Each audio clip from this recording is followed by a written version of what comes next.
ఇంతకీ కన్నీరు ఎందుకొస్తుంది? దీనికి ఏమైనా ప్రయోజనం ఉందా? దుఃఖంలోనూ అలాగే బాధలోనూ ఏడుస్తాం. నవ్వటం వంటి భావోద్వేగాలకు లోనైనప్పుడు అప్రయత్నంగానే కొన్నిసార్లు కన్నీటి బొట్లు రాలుతూ ఉంటాయి. మరి ఎందుకిలా జరుగుతుంది? ఇది ఒక విచిత్రమైన ప్రశ్నలా అనిపిస్తుంది కదా. కానీ దీని వెనకాల ఒక పెద్ద తతంగమే నడుస్తుంది.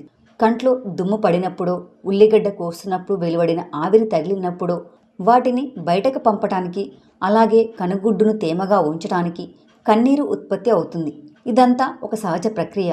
అయితే భావోద్వేగాలతో ముడిపడిన కన్నీరు దీనికి పూర్తిగా భిన్నం.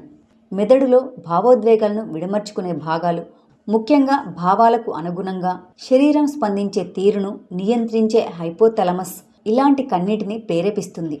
బాధలో, దుఃఖంలో ఉన్నప్పుడు ఈ భాగాలు కన్నీటి గ్రంథులను అంటే లాక్రిమల్ గ్లాండ్స్ అనేవి ఉత్తేజితం చేసి మరింత ఎక్కువగా కన్నీరు ఉత్పత్తి అయ్యేలా చేస్తాయి.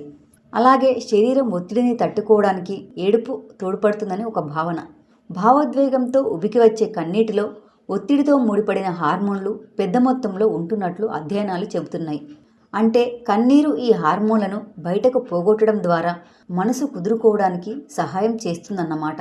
ఏడ్చినప్పుడు గుండె వేగాన్ని తగ్గించి విశ్రాంతి కలిగించే పారాసింపథెటిక్ నాడీ వ్యవస్థ ప్రేరేపితమవుతుంది కూడా. అందుకేనేమో ఏడ్చిన తర్వాత మనం విశ్రాంతి భావన పొందుతాం.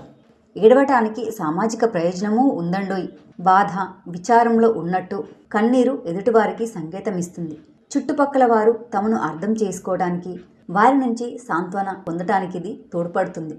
గట్టిగా రోదించకపోయినా కూడా నిశ్శబ్దంగా ప్రవహించే నీరు ఆపదలో ఉన్నారనే సూచనలు చేస్తుంది.